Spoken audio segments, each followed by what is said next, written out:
السلام عليكم ورحمة الله وبركاته. الشمع أركفوني جرجرتو أمتك أشتو أمتك جاللا في أمتك كبجا أكم جرته نجني كيسان بأدا الحمد لله رب العالمين. هر اللي ديبيني ولدت ديبيني جرا ربين نجاهن ولدت نو ديبيسي الحمد لله رب العالمين. شكري إسات هاجراتو إسنين جتشون جالا أمتك أشتي ربي كيساني شكري كلشو هندر كتنا يوميو وما كيساني بجتشورا الحمد لله همنا كينا سونتاني ربي دا نيما إسان رت أرجومي فيانو كني وهندانو دنديسيسي نجراتيسي بادا مشالين واركسيسي هندومايو الحمد لله رب العالمين. Egaa obboleewwan kiyya hundumti keessaniyyuu ammallee viidiyoo biraa qabadhee walitti deebi'een jira. Inshallah viidiyoo kana yeroo daawwatu viidiyoo kana like share gochuudhaani commentii gochuudhaani na bira dhaabbadhaa isiniin jedha. Galatoomaa kabajamaa isiniin jedha uummata jaalala. Inna lillahi wa inna ilaihi raaji'uun. Dhugaa dubbachuuf baay'ee na gaddisiise viidiyoon kun hedduu na gaddisiise. Akka ilma namaa tokkotti baay'een irraa rifadhee baay'een irraa jibbee baay'een irraa dallane jechuudha. Rabbiin namatti dallana. Amma mucaa kana jechuudha yuutuubiin adna adaba waan ta'eefin shaangulleetii afoo galchee dhosse miidiyaa irratti warroonni argitan jechuudha. Uummata mucaan kuni dhalata Amaaraati kan rarraafame kun jechuudha. Daa'ima xiqqaadha. Nama yaada galfatee miti. Kararraase ammoo ijoollee Oromooti. Ijoollee Oromoo dhalataa Walloo dhalattoota Wallooti jedhan. Walloo ta'i, Arsii ta'i, Jimma ta'i. Billaa aleekum rabbi maal isiniin jedha.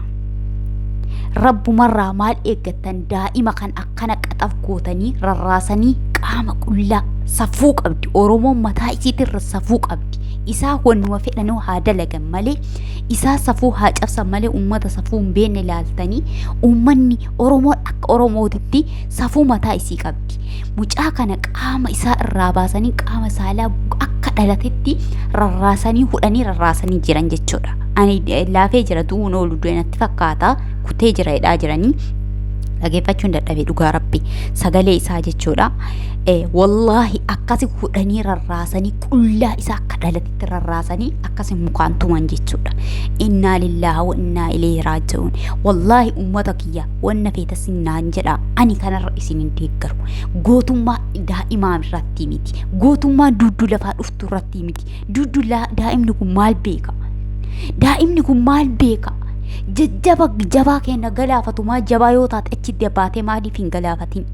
Jabaa kee galaafatu sammaan galaafatin. Daa'ima jabummaa kee ati qabdee irratti agarsiiftu. Kun safuudha. Kun akka Oromootitti safuu Oromoo cabsa. Gootummaa miti. An kana sin deeggaru wanna feetanis naan jedha. Kararraafame kun Amaara. Yaa ummata kiyya kun qalbii namaa cabsa. Rabbiin namatti dallana. Didiin teenya qaraayyuu hin dhumtu. Rabbiin kee qara uummanni asii achi darbetu iyyuu didii wayii dalagee sanii nuu kafalaa jira kan jedhu yeroo hundaa gaafii natti ta'a. Garuu har'a gocha akkanaa daa'ima ijoollee xixiqqoo irratti raawwachuu jechuun kuni maalidha? Rabbiin jalaa eessa dheessitanii baata ilma namaa jalaa tarii addunyaa gabaabduu ta'an irra dheessuu dandeessanii. Dhukattanii cinaa gortanii guyyaa muraasaaf jalaa bahuu dandeessanii. Wallaahi billaahi rabbi jalaa bahuu hin dandeessanii. Billaa aleekum bakka jirtanii uf quba qabaadha. Rabbiin namatti dallana. Sababa keessaniif jecha akka dallansu uummanni misaakiin akka hin dhuman. Biliis uummata kiyya. Rabbiin nutti hin dallansiisinaa. Rabbiin nutti hin dallansiisinaa. Biliis rabbiin nutti dallana. Uummata iskii uf usadhaa. Gootummaa kanarratti miti. Goota taatu deemiitii galiitiin. Diina biyya kee keessa lafa kee keessatti dhiibee seenasa cabsii ofirra deebisee hoo jabaa taate. Gali biyyatti. Daa'ima miskiina biyya namaa keessatti akkana rarraaftee gaafa akkana mukaan tumtee ajjeeftu rarraaftee rabbi si dhiisa. Qaama isaa qullaa raasatti baaftee sattaar isaa raasatti baaftee rabbi si dhiisa. Rabbi si dhiisa. Oromoo safuu qabdii barku safuudha. Ilma dhiiraa gaafa akkana goota safuudha bar daa'ima lafaa dhufaa waan beed. Billaa aleek jabaa taatu jabaa hayyuu keenyaatu san mataa ol qabatee deemu san daangaa dhiibee seenu san dhaqii cabsii isa deebisi.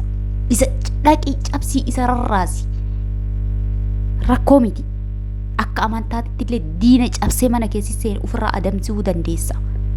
garuu kana daa'ima kichuu biyya namaa keessa jiru waa hin beekne akkana rarraaftee safuu keessaa baaftee uffata irraa yaaftee jabummaa kee laal abboo zarii abbaa allaa kun gootummaa miti wallaahi kun gadhummaadha kun dadhabbina sammuu keetii agarsiisa ilmaan oromoo rabbiin nutti dallana uf qusadha waan akkanaa irraa billaa aleekum kun gootummaan agarsiisuu bar dadhabbummaa sammuu keessanii agarsiisa malee billaa aleekum rabbi maan namaan jedha ummata keenya lakka rabbiin namatti dallana rabbi ufitti hin dallansiisinaa ummata keenya kan mana miidhaa keessan nama 250 dhabne san laalaa lakka ummata oromoo waan taane faallaa isaanii hin deemina rabbiin rabbiin dachaa dararee irraa kaffala yoo dandeessan galaa kadaangaa isin dhiibe sani cabsaa wareegaa rarraasaa qabaa yoo dandeessan jabaa yoo taate jabummaan daa'ima irratti jabummaan daa'ima hiitee rarraastee huutee ajjeestee mukaan tumaatti itti dhaadachuudha jabummaadha kun gadhummaadha malee ani kana fudhadhu oromoo kichuudha daa'imni kun maal beeka akkana rarraafamee safuu keessaa baatanii safuu wallaaltanii wallaahi rabbiin dilii tana siif kafaluuf ta'a oolee buluu dachaa sii kafaluuf ta'a bor iyyaa gadi baasta boru simarrarra'a bor bakkana buutee rarra'uuf teetta waan har'a isarra agarsiifte kana bor qaama keettu arguuf ta'a obboleessa kiyya daa'ima kana yoo akka jedhan du'ee jira laafee jira natti fakkaate garuu kuta jedhaa jirtanii isiniyyuu yoo kutuu baate daa'ima kana gadi dhiis please viidiyoo kana share godha ummata keenya please waan safuu ta'e eeggadha wallaahi kun safuudha rabbiin isinitti dallana isiniif jecha rabbiin akka dallansuu badii keessaniif ummata misaakiin akka rabbii ittiin dallanne ansa isinirraa sodaadha isiniif jecha ummata masaakiin akka rabbii ittiin dallanne yaa rabbi bakka badee wajjin nu balleessin wallaahi ana na sodaachisa waan akkanaa yoo argu na sodaachisa jabaa yoo taatanii isiniin daa'imman wareegdan akkanatti gaaf tokkollee yaadatamu morma isaatiif dudda isaa walii hidhanii daa'ima xiqqishaa tokko jechuudha daa'ima xiqqishaa tokko waan fokkataa dalage uummanni keenya ijoolleen keenya jechuudha jabaa yoo taate galiitiin isa bineessa fannoo daangaa akkasi dhiibee seenaa jiru sa ummata masaakiina rashanaa jiru sa jabaa taatu dhaqii isaa rarraasime nutti agarsiisi gaafsan gootummaa siif kennina gaafsan goota kenna siin jenna har'a daa'ima kichuu irratti rarraaftee qaama saalaa isaa raasatti baastee sattara isaa raasatti baaftee jabummaa ati qabdu hin jiru gadhummaadha malee kun gadhummaa kee dadhabbina keeti malee ummata keenya mallaqa illee hoo barbaade karaa kana mallaqa illee akka jarri gootusa harka sanii akkana nyaachuuti wallaahi mallan isuus si nyaatti malee ati mallaqa sanii nyaattu mallaqa daa'ima akkana gootee itti irratti nyaattu kan mallaqa santu si nyaachuuf ta'a malee ati mallaqa san nyaachuuf hin teettu akkasii bayir mallan isuun badiisii taati malee si oolchaa siif hin taatu innaa lillaa wa innaa ilayhi raaji'uun a'uuzu billaa goga shuuk nama jedha yaa oromoo safuu qabnaa bar yaa oromoo nuti akka safaatti akka sabaatitti bar saba safuu beekuu bar saba safuu qabuu bar saba aadaa qabuu bar yoom amantaa keetitti illee hin bulle taate maali garuu kun fokkataan yaa oromoo kun bar namarraa badaa fokkataa kun nama jibbisiisaa bar daa'ima kichuu akkana godhuun diina kee gootummaan kee daa'ima irratti dhaqii jabaa akka keetii ka fokkorsan ka ummata misaakiin irra shanaa jiru san dhaqii qoladhu akkan rarraasime yoo jabaa taate ummata sammuu qorqoorroo akka kadir maartuutu bar ummata sammuu barmeeliidha yaa rabbii kiyya maali kun ani wallaahi na sodaadhe akka waan harka kiyyaan akkana godhaa jiru qaamni kee muduu na wallate innaa lillaa miidiyaa irratti ummata kiyya argaa jirta yoo ta'e qaama isaa saalaa raasatti bahee du'a rarraasanii tuman akkasitti qullaa isaa jechuudha daraan ummata keenya ficcisiisuu ete ummataafillee waan gootan ufi sammuu keessanuu bakka of hin buutan garuu ammoo akkana gadi baastanii ummata misaakiina waliin taa'ee waliin dalagate waliin nyaataa jiru gonyaachiftan keessattuu ijoollee mana arabaa keessattuu nuti ijoollee mana arabaa ijoollee jira kanneen wajjin dalagaa jirra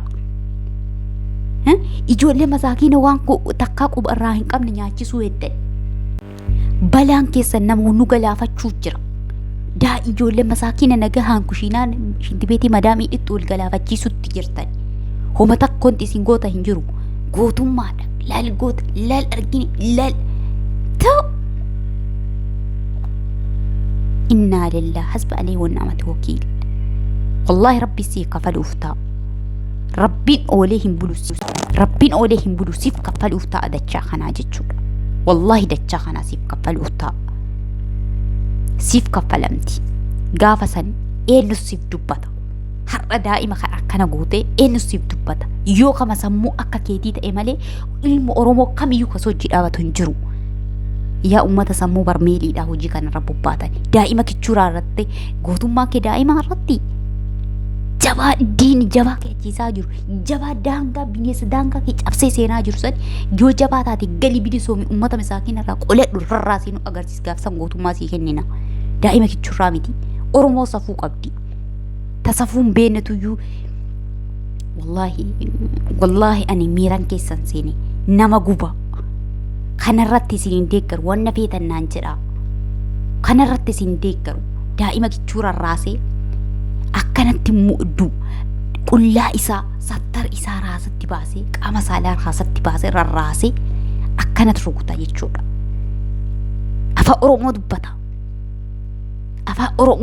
Oromoo dubbatte Oromoo sin gootu Oromoo safuu qabdi Oromoo safuu mataa isii danda'e qabdi kun safuu Oromoo waan cabseedha kun safuu Oromoo waan cabseedha inna lillahi wa inna ilayhi raaji'uun ummata kiyya wallahi nama fokkisiisa nama jibbisiisa rabbiin dhabama saataas inshallah oolchee mujjini mataa keetii si haa deebisu siin jedha ummata kashti viidiyoo kana jalatti like share gochuudhaani komentii naa godhaa hasbi alayhi wa ni'mati wakiil on deeggaru kanaan